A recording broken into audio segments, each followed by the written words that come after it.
dice lo siguiente: tal vez la primera reflexión, hace ya por lo menos 10 meses, ¿no?, cuando el encierro comienza a ser una realidad para nosotros, es nos vamos a poner más individualistas de lo que ya somos. Es decir, si vamos a tener que teletrabajar encerrados en nuestras casas, si es que no vamos a poder salir, vamos a seguir cultivando todas estas características que venimos cultivando hace ya bastantes décadas en torno al individualismo.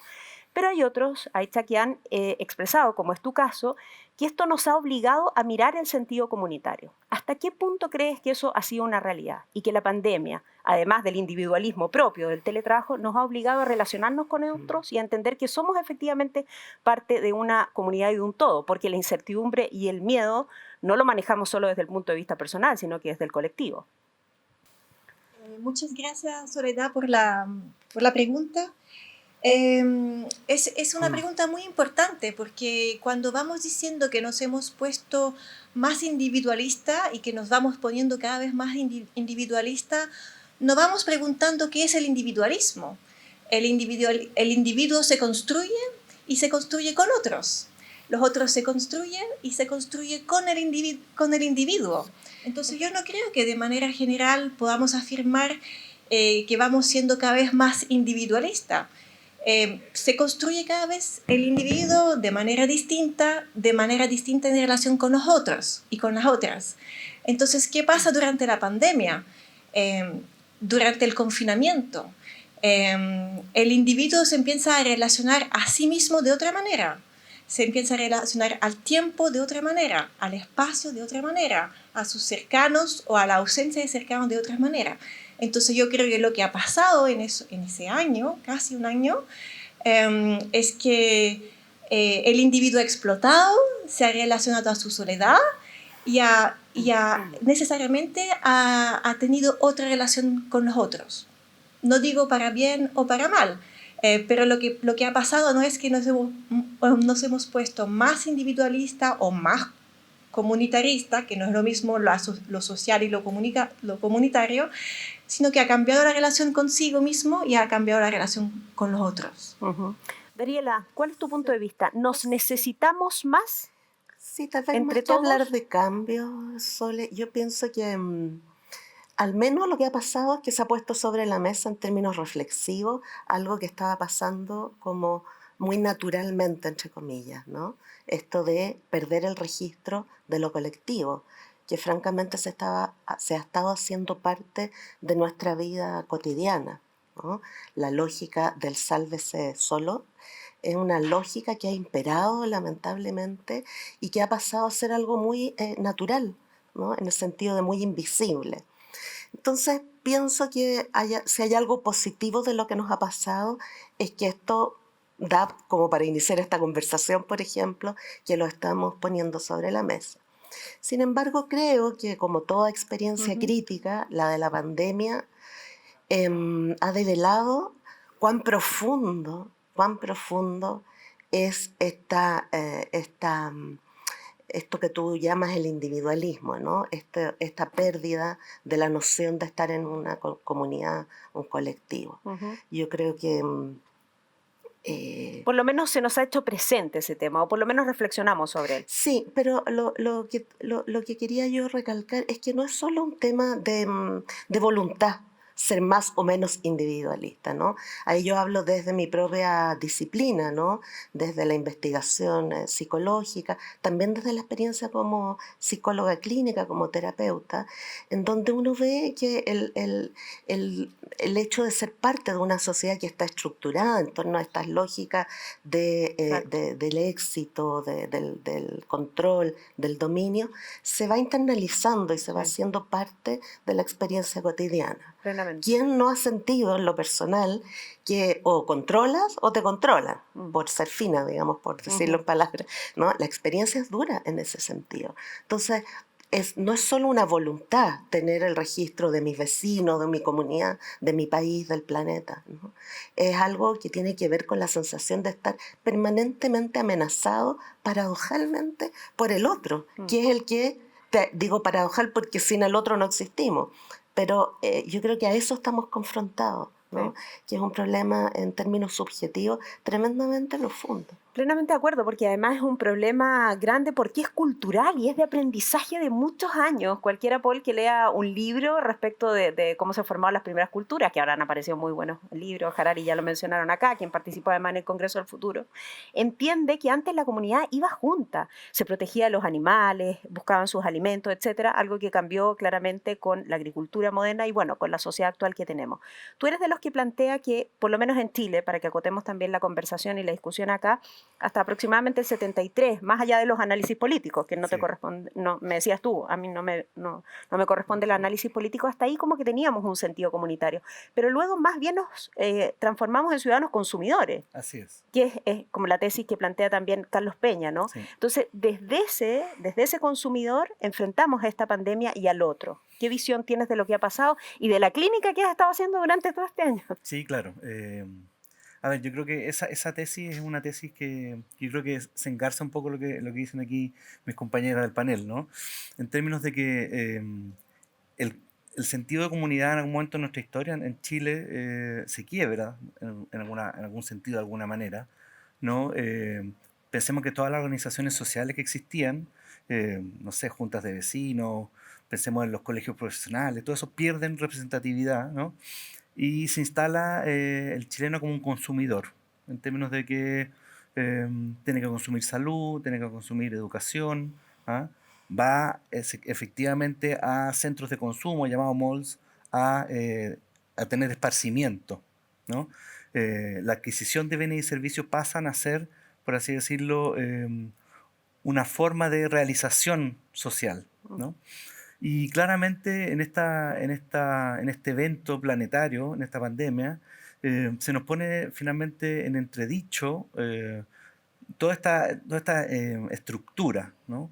Como dijeron ustedes, de alguna manera el ciudadano, el individuo se enfrenta a sí mismo en una instancia muy distinta, en un ambiente absolutamente incierto, ¿no? Probablemente una de las cosas más relevantes hoy día es que estamos frente a uno de los tiempos más inciertos en nuestra historia Mm, moderna, ¿no? mm. No sabemos qué va a pasar, ¿no? La vacuna llega, pero no sabemos si nos vamos a vacunar, si va a servir, hay cambios en hay mutaciones en el virus, inmediatamente aparece otra incertidumbre, ¿no? Y como dijeron, el encuentro con otro, ¿no? Que es la experiencia como comunitaria inicial, puede ser un encuentro en el cual yo salgo infectado y eventualmente con problemas de salud, eventualmente la muerte, ¿no? Entonces yo creo que la pandemia nos conecta con experiencias muy Sí. primarias, con emociones muy primarias. Y desde ese entonces yo, por Mm. ejemplo, desde la clínica me doy cuenta que personas que nunca habían tenido sintomatología debutan con síntomas ansiosos, con síntomas anímicos. Personas que habían tenido síntomas y estaban estables se desestabilizan.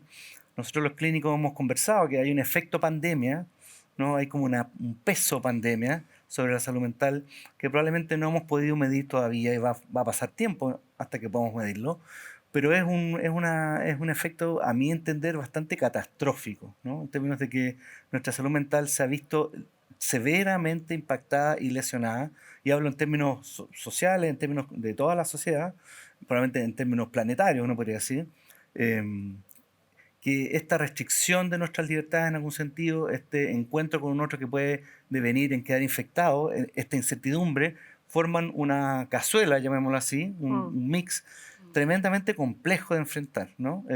Pensemos en las vacaciones, ¿no? Uno dice, no sé si a usted le ha pasado, ¿dónde van de vacaciones? Y uno dice, no, yo voy a tal parte.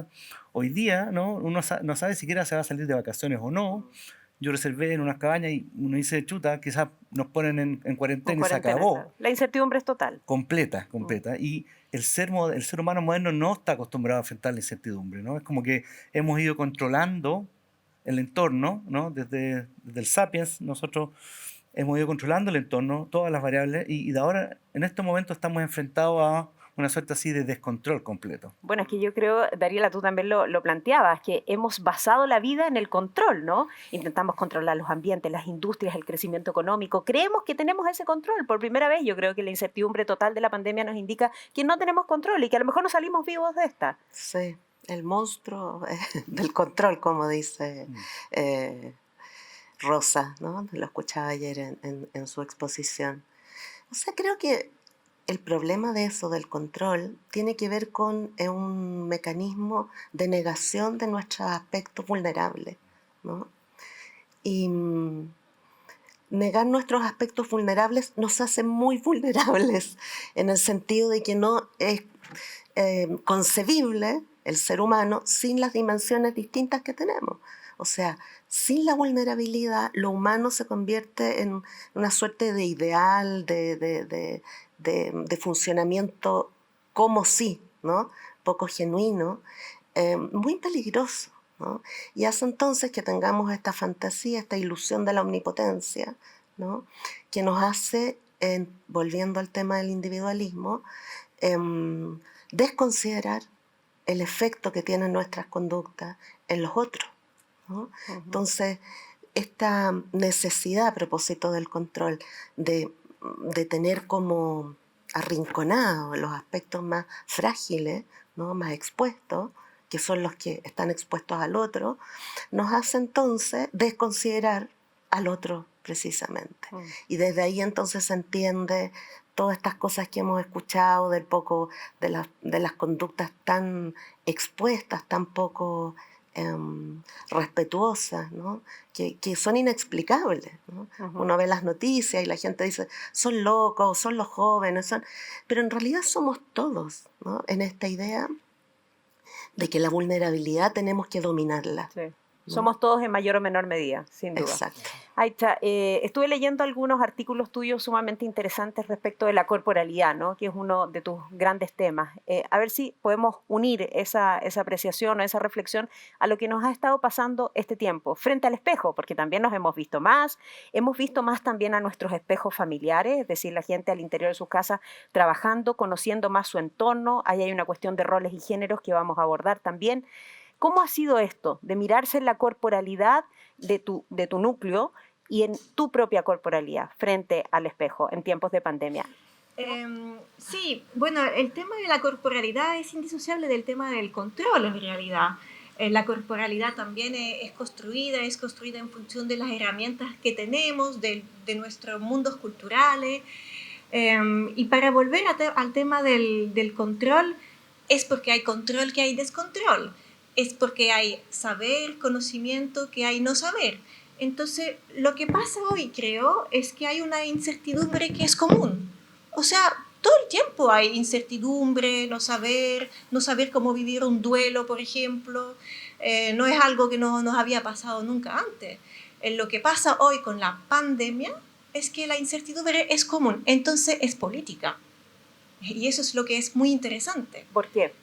Porque es común, porque no es un problema ya solamente personal, no es el problema de qué es lo que voy a hacer cuando voy a ser grande, o cómo voy a relacionarme con mi pareja, sino que es qué vamos a hacer nosotros como sociedad con ese no saber. Es un tema inmenso, porque en realidad, como bien dijimos antes, el ser humano se construye con el saber, se construye con el control, pero mientras más avanza en la incertidumbre, más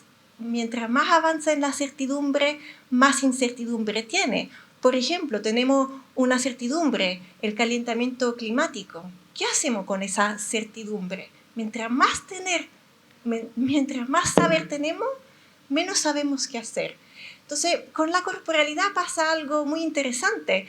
Es que la corporalidad, la mascarilla, nos permiten generar nuevas formas de conocimiento del otro.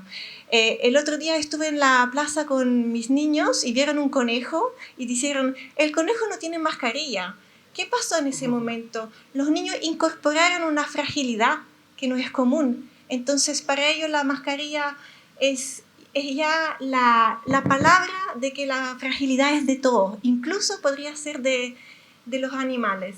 Entonces yo creo que hablamos, por ejemplo, de las emociones, de la angustia, lo hablamos siempre en términos muy negativos, pero también hay una dimensión heurística de todo eso. Hay un mundo que se abre con esa fragilidad, con esas nuevas maneras de habitar el cuerpo. Tenemos un escudo que raro, ¿no? Pero el escudo, ¿qué es? No es solo no quiero estar en contacto contigo, es quiero estar en contacto contigo, quiero hablarte, quiero estar aquí, no quiero estar en Zoom.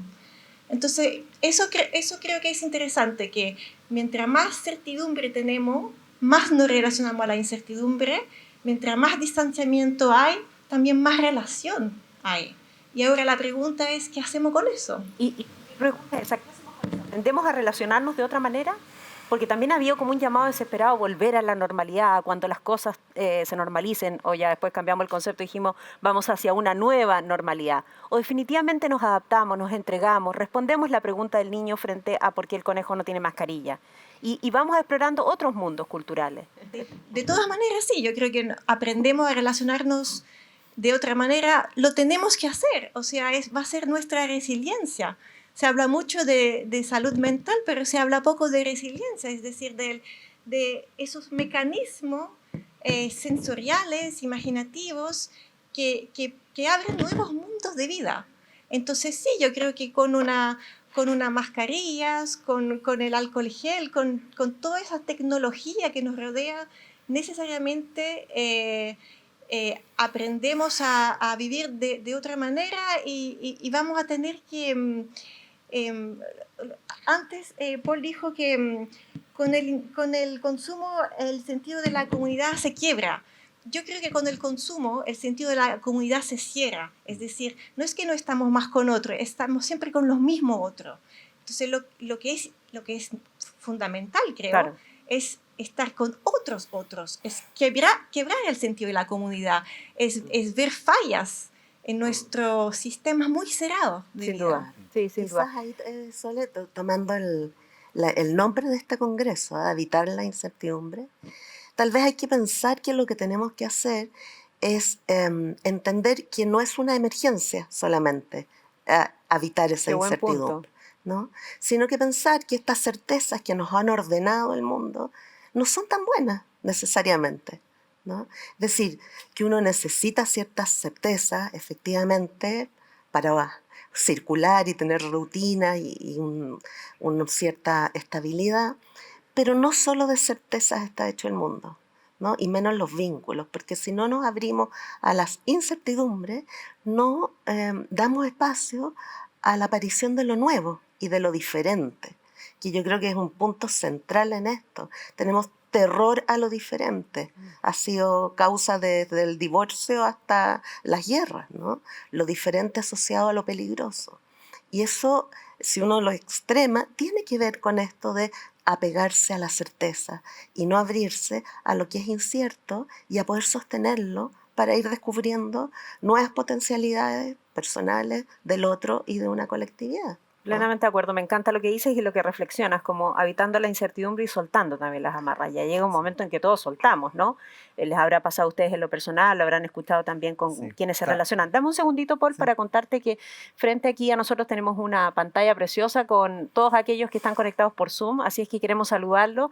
Muchas gracias por estar aquí con nosotros, nos encanta verlos ahí. Yo estaba tan acostumbrada a los eventos presenciales, ¿no? Y al poder compartir con otros ahí de manera presencial, pero sepan que están presentes y nos encanta que estén acá compartiendo además con nosotros y espero que con las preguntas que estoy haciendo pueda interpretar en parte lo que ustedes también están viviendo. Por ejemplo, cada una de estas personas, Paul, que está allí desde su casa, está como en este habitáculo propio, que a Así es. veces no solo es que te canse la pantalla, sino que te empiezas a hacer preguntas, oye, estoy solo acá, ¿y con quién estoy hablando? ¿Y quiénes están conectados? Y hay como una realidad muy distinta a lo que vivíamos antes. Tú querías sumarte a la conversación desde Sí, ahí. me quedé pensando en esta imagen de Aisha del conejito sin mascarilla. Creo que es muy interesante. Me acordé, yo veo pacientes, entre otras actividades, me acordé de una paciente joven que llevaba muchos meses, como todos nosotros, aislada, dijo, y soltera, dijo, ¿cómo esto de poder encontrar a alguien con, no sé, desde el punto de vista romántico, ¿no? Y que era Algunos muy, dijeron esto se cerró para siempre. claro, como que bajamos la cortina de las relaciones románticas. Eh, y bueno, cuando se relajaron un poquitito las medidas, hubo avance en la fase, ahora hemos retrocedido. Ella efectivamente venía conversando mucho tiempo de manera virtual con un chico y se juntaron y me acordé porque me dijo, la expresión de los ojos con la mascarilla, ¿no? Se transformó en la principal lectura que tenía de él, ¿no? En vivo, porque claro, a través de la pantalla nos podíamos ver, pero una vez que nos juntamos, los ojos fueron muy relevantes. Y dije, efectivamente, hoy día nosotros cuando estamos protegiéndonos para cuidarnos y cuidar a otros, porque claro, hoy día tenemos este escudo acá para poder estar acá, como dijiste tú, ¿no? Y para cuidarnos. eh, ella me dijo, efectivamente cuando nos vimos y yo me fijé en sus ojos, finalmente las cosas avanzaron, pero me dijo, ¿cómo da uno un beso, el primer beso con mascarilla? Mm, Por ejemplo. no se Dijo, puede. fue muy complejo, ¿no? Porque la espontaneidad habitual de que de repente nos vamos a despedir y ahí no podía ocurrir, ¿no? Porque estábamos con la mascarilla. Y yo creo que eso es algo que a todos nos, de alguna manera nos ha tocado, no en ese aspecto específico, ¿no? A todos, pero creo que, como dicen por ahí, hemos tenido que reinventar muchos aspectos de nuestra cotidianidad, Mm. cómo nos vinculamos, eh, como dicen los jóvenes, cómo se jotean, ¿no? El joteo probablemente ha cambiado mucho hoy en día. Y también quería agregar que un poco respecto a lo que ha pasado con los jóvenes y cuando se juntan, eh, creo que es un tema que no hemos logrado resolver bien como sociedad. Uno, ¿qué mensaje estamos dando a los jóvenes? Mm. En términos de, efectivamente, cuando ellos se juntan y no hay medidas de protección, etcétera, están incurriendo en un riesgo y incurren en un riesgo social, comunitario a los demás. Ya, pero ese mensaje lo hemos dado todos y no funciona. ¿Cómo? Ese mensaje lo hemos dado todos y no funciona. Claro, lo hemos dado, pero parece que no llega por alguna razón. Y claro, yo he dado vueltas y creo que los jóvenes hoy día están en una posición, uno, como dijeron por aquí, desde la omnipotencia, no existe el límite, la enfermedad probablemente a ellos si les toca es mucho más frágil, más débil. Eh, y dos, también yo escuchaba algo así como que si no nos juntamos estamos muertos, ¿no? Mm. A todos nos es clave estar con otros, pero uno diría quizás en esa etapa, en ese rango etario, el estar con otros y vincularse es especialmente vital, ¿no?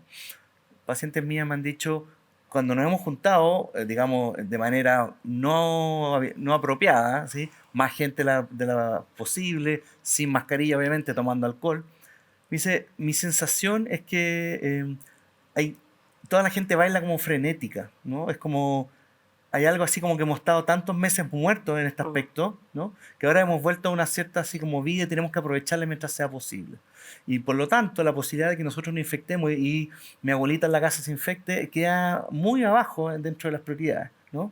Eh, Creo que algo de eso está ahí y algo que como sociedad no nos hemos Mm. hecho cargo, no hemos logrado Claro. como Probablemente. interpelarlo. Es decir, está bien, tú quieres tener vida, porque has estado muerto todo este tiempo, pero cuando tú quieres tener este tipo de vida, quizás matas a otros, Mm. ¿no? ¿Cómo instalar esa Yo idea? tengo una tesis, yo creo que ese mensaje no cala porque finalmente aquí hay una cuestión que es, comillas, lo voy a poner entre comillas, una falta de educación, ¿no? Muy distinta a las culturas asiáticas, por ejemplo, Mm. que conocen mucho más del respeto de otros porque han tenido una educación, Dariela, que está conectada con Exacto. la Tal cual, lo espiritualidad. mismo que iba a Aquí la decir, sí. espiritualidad no existe en el colegio, nadie te dice cómo sentir tus Sí. emociones, la importancia de tus emociones, cómo manejar tus emociones, que existen esas emociones, Mm. etcétera. Hay una cuestión de sesgos culturales que yo creo que está súper potente hoy día y que salta a Sí. la luz con la pandemia. Claro, pero como bien ustedes dicen, no es un tema de un mensaje, ¿no? No es que aparezca alguien por la tele y nos diga que hay que ser considerados con el otro. O sea, si desde la escuela, desde el 5 años,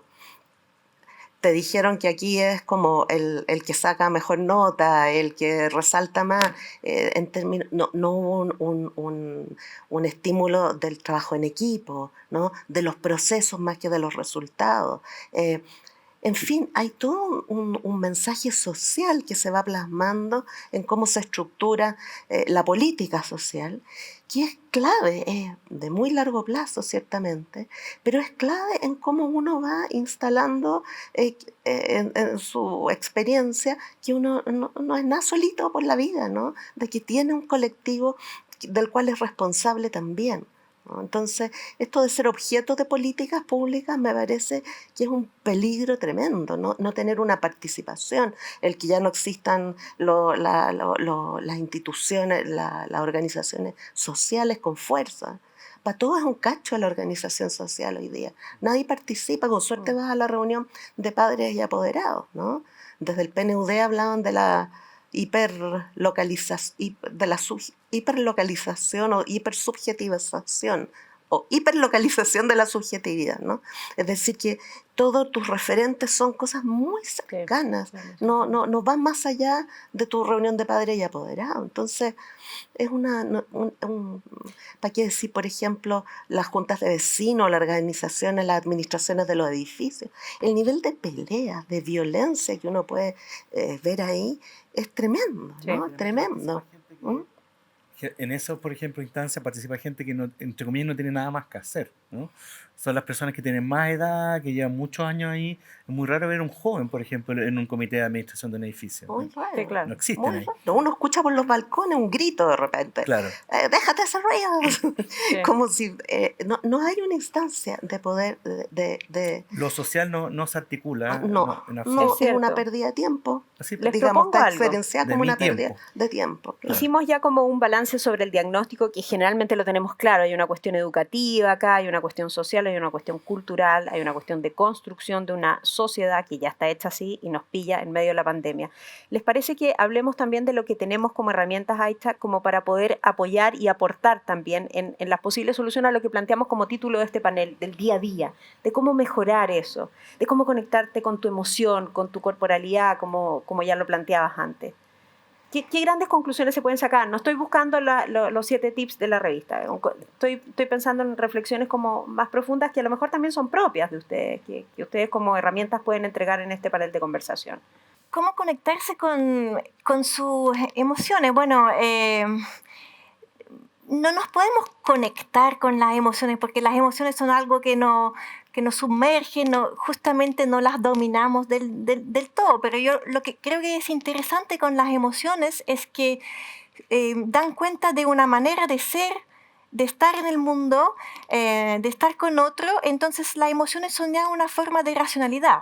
Por ejemplo, el miedo. El miedo se describe muchas veces como una emoción negativa, el individuo se achica, pero en realidad el miedo es una manera de estar conectado con lo que pasa afuera. Con el miedo construimos edificios, puertas. Entonces el miedo es el vínculo entre el adentro y el afuera. Con el miedo el individuo se vuelve prudente. Entonces eso es la dimensión heurística de las emociones. Las emociones construyen mundo. Entonces, lo que creo que hoy día hay que tenerle más confianza a las emociones, incluso a la angustia, que la angustia, claro, cuando no tenemos herramientas para vivir la angustia, se transforma en un problema de lo que llamamos hoy salud mental. Pero la angustia también es una relación con la existencia, algo que hace mucho falta hoy día, ¿no? Cuestionar su existencia, cuestionar el porqué de su existencia. Entonces yo diría que antes de considerar miedo, angustia, todas esas emociones como emociones negativas, habría que pensar qué abren primero, qué abren, a qué mundo pueden dar lugar. Y qué procesos a qué nuevos procesos imaginativos también pueden abrir. Y entonces a qué otros nos pueden relacionar. A qué otros diálogos también nos pueden llevar. Paul, tal vez yo lo planteé mal en el sentido de conectarse con la emoción. Tú dices, la emoción te sobreviene. ¿No será mejor vivirla? Es decir, dejarse navegar por la emoción. Sí. ¿Qué has visto tú en estos meses? Ahí, yo creo que el tema de la emoción es un tema muy complejo y pensaba como efectivamente hay personas que pueden vivir y pueden pensar su emoción y estoy de acuerdo ahí que esencialmente yo creo que esta pandemia nos ha conectado de alguna manera forzosamente, ¿no? Eh, con esta emocionalidad 24/7. Nos ha conectado, por ejemplo, a estar en vínculos. Si uno está en el confinamiento estaba con otro, ¿no? Uno estaba 24/7 con otro y con el mundo emocional de ese otro que interactuaba con uno. Y claro, uno dice, no sé si las relaciones humanas están pensadas para estar 24/7 con otro. Han habido muchas dificultades de interacción, muchas crisis, mucha violencia intrafamiliar en este periodo, probablemente por eso. Separaciones. Bueno, separaciones, por supuesto. Consumo de sustancias. Ahora, también ocurre que a veces el individuo no puede pensar su emoción, ¿no? O no puede evitarla, ¿no? Y hablo un poco más desde la vereda de lo clínico, ¿no? Y ahí yo creo que algo que ha ocurrido es que probablemente hay una mayor proporción de individuos hoy día ha tenido la experiencia de que la emoción lo sobrepasa, ¿no? Uno no puede vivir la emoción, sino que la emoción lo vive a uno, ¿no? Y uno queda, por así decirlo, como preso en la emoción. Y preso y paralizado en la emoción, ¿no? Y ahí claramente, esencialmente, se necesita ayuda de un otro para que uno pueda Ayuda tramitar. profesional, dices O tú. sea, eventualmente profesional en un extremo, pero creo que el encuentro con otro nos puede ayudar a poder tramitar y elaborar la emoción. Obviamente cuando eso ya no es posible, aparece la necesidad de alguna intervención de algún profesional desde el punto de vista de psicología o más bien de la psiquiatría en casos bien específicos. Pero creo que sin duda este tiempo nos ha conectado eh, forzosamente a un mundo emocional al cual no estábamos nosotros habituados. Y ahí ha aparecido de todo. Gente que es sobrellevado por la emoción, avasallado, y gente que efectivamente ha podido pensarla, ¿no? Yo creo que ahí tenemos un amplio espectro. Pero el nivel de afectación es para todos. Yo creo que a todos nos ha afectado. Nos hemos tenido que reinventar nuestro vínculo con nosotros mismos. Eh, y creo también, cuando hablamos del consumo, probablemente hay un aspecto un poquito como eh, sedativo, como Mm, anestesiante, mm. en esta cosa que uno pone una cierta gratificación en obtener cosas y servicios, ¿no? Es como que uno pone afuera de uno la Sí. sensación de estar gratificado, ¿no? Uno va al mall y compra algo y uno se siente bien. Mi sensación ahí es que claramente nuestra sociedad ha tendido a adormecer el vínculo con uno mismo, Mm, ¿no? Un poquito así como desde la negación, ¿no? Mm, Eh, y yo sí, creo que si podemos pensar lo que decía el senador Girardi al comienzo de la apertura, dentro de todo el drama, dentro de toda la tragedia que ha significado, ¿no? Esta pandemia, sin duda que ha sido una tragedia, yo creo que hay aspectos positivos y uno de ellos es que esencialmente nos ha llevado, nos ha forzado a contactarnos con lo primario, con lo más esencial de nosotros.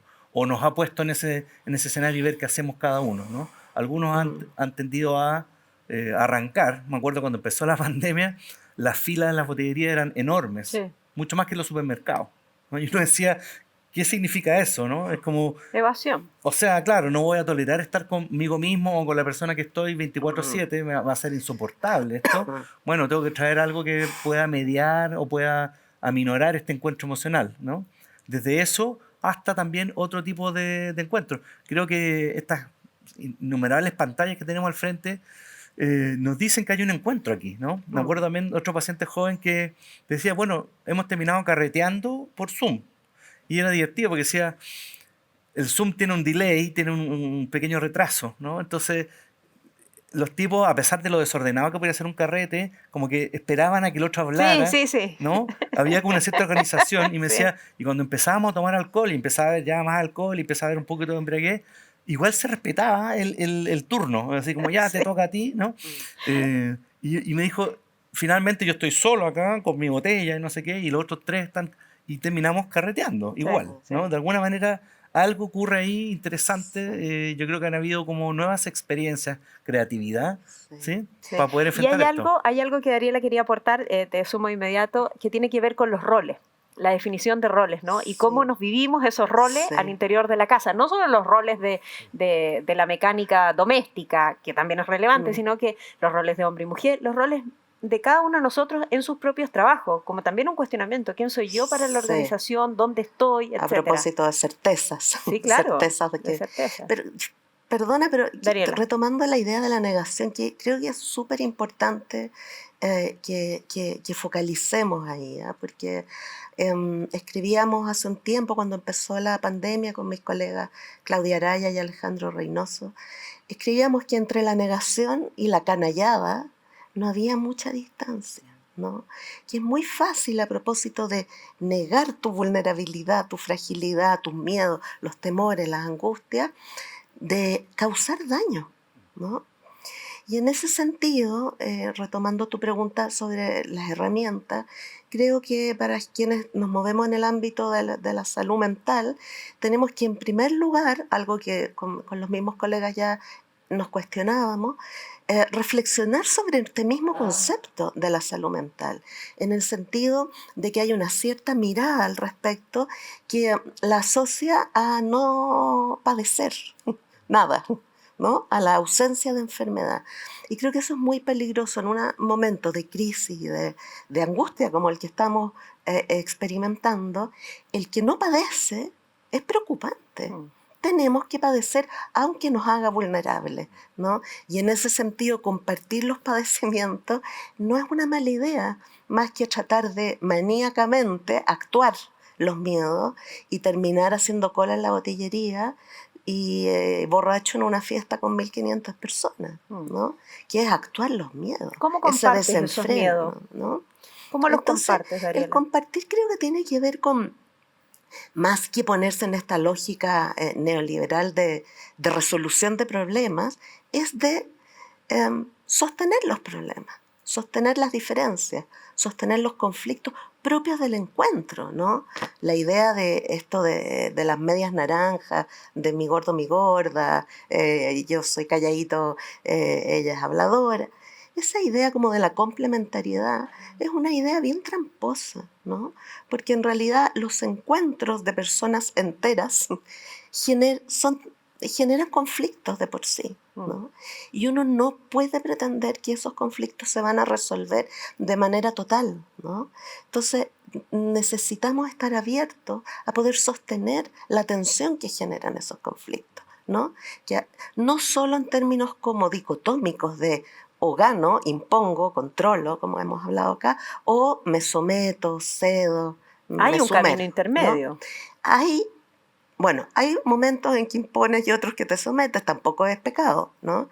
Pero hay un movimiento permanente, ¿no? Porque el problema, por ejemplo, de ceder no es que sea malo en sí mismo, es que siempre estés, y ahí voy a los roles, en ese lugar del que cede. Y vamos a decir, de la que cede, ¿no? Porque en general los roles asociados a las condicionantes de género tienen que ver con ubicar a hombres, mujeres, de acuerdo a una cierta idea preconcebida de qué lugar te toca y qué roles tienes que desplegar en una relación, en una familia, ¿no? Eso ¿Y nos hemos cuestionado sobre eso, lo que te planteaba los o sea, roles? creo que a propósito de temas tan trágicos y dolorosos como la violencia, ¿no? Llegando a los extremos del femicidio, pero la violencia intrafamiliar, no solo entre los adultos, hacia las mujeres en general, también hacia los niños, ¿no? Entonces este ideal de familia que protege, que educa, se nos viene abajo cuando estamos confinados, porque tenemos necesariamente que confrontarnos a algo de lo cual nos hemos hecho los lesos, que es esta manera de resolver los conflictos, ¿no? Que es como o impongo o me someto, que es lo que sostiene que finalmente puede haber un golpe o, o agresión psicológica o lo que sea en ese tremendo espectro de la violencia, ¿no? En la última parte de nuestra conversación, a ver qué les parece si ponemos un ingrediente más a la conversación y las reflexiones generales que tenemos, que es la tecnología, ¿no? De que hoy día se nos ha hecho tan presente, porque antes decíamos, oye, esta es una extensión de la mano, el teléfono celular lo usamos para todo, siempre estamos conectados, etcétera. Y ahora ha sido más que evidente, miren de nuevo, por favor, los Zoom a todos quienes están conectados, que son las personas que nos estarían acompañando aquí a unos metros de distancia, mirándonos cómo movemos las manos, qué zapatos estamos usando, si estamos atentos o no a la conversación, etcétera. Y ahora lo tenemos que hacer así a distancia, ¿no? Aitza, ¿qué crees que ha significado esa tecnología y qué crees que va a significar tal vez en el futuro, en el ámbito del comportamiento humano y de las relaciones humanas?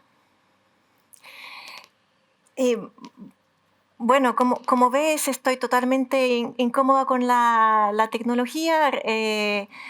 Pero, o sea, me estoy recién adaptando a ese cambio. Entonces, la tecnología es algo que siempre ha sido parte de nuestro mundo. Quizás hoy día podemos cuestionarla como condición de posibilidad de un mundo. Condición de posibilidad de ese hablar y ver los rostros.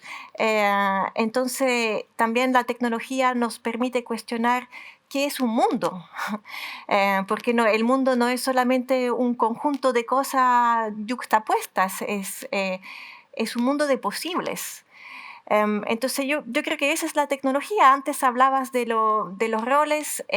Yo soy profesora de filosofía, también dirijo un instituto de filosofía y mi tarea ese año ha sido no solamente funcionar, no solamente hacer que las personas trabajaran, sino hacer que a pesar de todo siguiéramos en un mundo de pensamiento, también siguiéramos en un mundo de humor, ¿no? Porque eso es parte de, o sea, no hay mundo si no hay humor, si no hay posibilidad de reírse, si no hay posibilidad de empatía.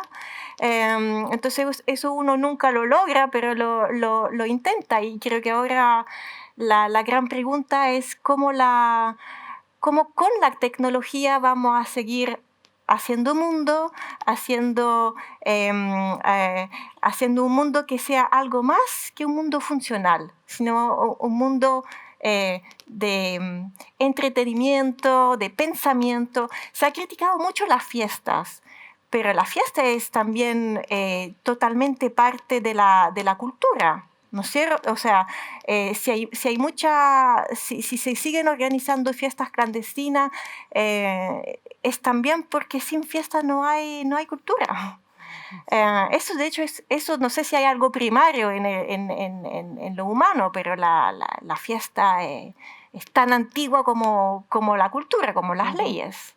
¿Y cómo te fue la misión de mantener este mundo de pensamiento, con humor? Cuéntanos un poco de esa experiencia y qué herramientas utilizaron también para mantener ese mundo, porque yo creo que a cada uno de nosotros que está acá, a cada uno de aquellos que están conectados con nosotros a través del Zoom, han estado creando esos mundos, en un principio con mucha resistencia, voy a replicar el mundo que teníamos antes, pero ahora lo hago frente a una pantalla. Yo creo que ya con el tiempo hemos aprendido a crear otros mundos distintos. Bueno, no puedo decir cómo me fue a mí personalmente, pero me ha emocionado muchísimo cuando yo creo que a la semana del confinamiento seguimos haciendo las clases por Zoom y ver los estudiantes en su cuadradito, en su soledad, pero también en su deseo de estudiar, ha sido una emoción inaudita. Y eso se ha mantenido todo el año. Todo el año hemos mantenido la concentración. Hemos tenido una nueva relación a los textos también, porque los textos empezaron a ser algo vital para nosotros. No fue solamente cumplir la tarea de leer el texto porque el profesor o la profesora lo pide, fue leer el texto porque ese texto nos permite ir más allá de la soledad y nos permite cuestionar el presente. Entonces, sí, eso fue inaudito. Claro, tengo un trabajo que me permite decir eso. Pero bonito, estupenda experiencia. Sí que, me parece que la tecnología es fantástica en el sentido que amplía nuestras posibilidades de encuentro, ¿no? y de habilidades. Pero hasta que deja de funcionar. Cuando falla, como no tenemos idea cómo funciona, es la sensación de fracaso y de Frustración. de desolación total. De orfandad, sí.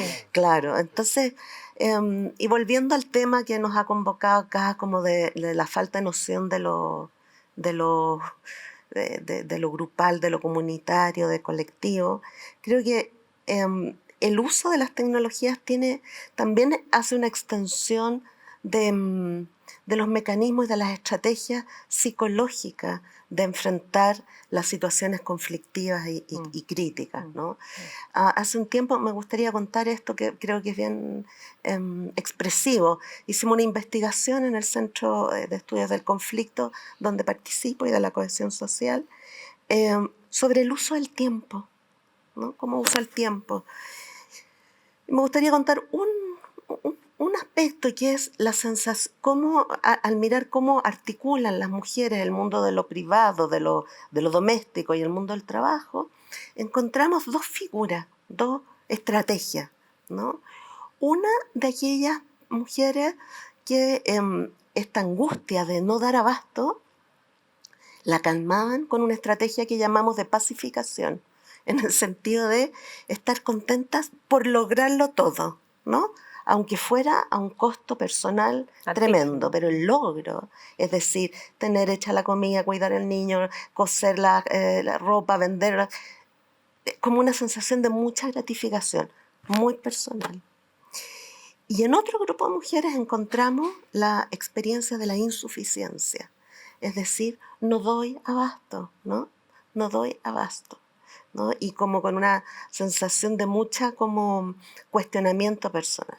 Y cuento esto porque son dos estrategias que aparentemente distintas, pero dan cuenta de vivir problemas que tenemos como sociedad, o sea, entendámonos, articular la vida privada con el mundo de lo público es un tremendo problema transversal, pero de experimentarlo como algo personal, ¿no? Entonces, más allá de la tecnología, del acceso, de la globalización, esto del individualismo con lo que partimos hoy día, me parece que ha calado tan profundo que incluso llega a tener este funcionamiento en términos como de estrategias subjetivas, que nos hacen, por ejemplo, vivir como insuficiencia un problema que es social, Sí, ¿no? claro, Como insuficiencia personal, quiero decir. sin duda. Sí. Me quedan solo 2 minutos de la Ya. conversación, Paul, son para ti también, para tu reflexión final. No, yo pensaba que la tecnología ha sido, como dicen acá, un tremendo avance, pero también paradojalmente puede ser una instancia en la cual quedamos más solos, ¿no? ¿Por qué? La sensación, por ejemplo, adolescentes que quedan como embebidos en la tecnología sin poder salir de ella y esencialmente tener como muchos vínculos virtuales pero poco reales en la vida cotidiana. Creo que en alguna parte podría significar que la tecnología mal usada, eh, se describe incluso personas que han hecho adicción a una Mm. tecnología, terminan empobreciendo la experiencia y dejando más solo a las personas. Em, es muy distinto a lo que hablé anteriormente, en términos de que hubo gente que hizo fiestas con la tecnología y eso probablemente los vinculó, ¿no? Pero creo que está el riesgo de esencialmente quedar desvinculado de otros, ¿eh? Y ahí yo creo que, como dicen acá, eh, es muy relevante dar un uso adecuado, es una herramienta la tecnología, no es un fin en sí mismo. Eh, es muy relevante pensar de que tenemos que mantener vínculos con otros cercanos, ¿no? Ojalá reales en lo posible. En el confinamiento profundo eso no era posible, pero sí uno aconsejaba tener instancias de comunicación con gente que era afectivamente importante para uno, ¿no? Hoy día, si es que podemos hacerlo de manera real, ojalá poder hacerlo. Eso creo que es irreemplazable. El ser Sí. humano necesita el encuentro con otro y ahí la tecnología nos puede jugar una suerte de mala jugada, por así Sí. decirlo.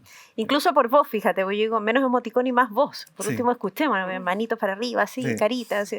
Bueno, ya, pero, pero es mejor tomar el teléfono y decir, te así quiero, es. estoy Sí, sí, contigo, te totalmente. ayudo, tienes miedo, llora aquí al lado mío. O sea, para O eso no te estamos. quiero. O claro, o sí, Claro. sí, sin duda. Oye, les quiero pedir a todos los que están por Zoom que le brindemos un aplauso a nuestros invitados, a nuestros panelistas que han estado aquí con nosotros compartiendo sus impresiones. Muchas gracias a todos ustedes, además, que se han tomado el tiempo de escuchar esto y esperamos también que les haya servido y que haya sido algo importante para Congreso Futuro. A los tres, muchísimas gracias por haber estado con nosotros. Gracias, Dariela, Aita y Paul, gracias por estar Encantado. acá.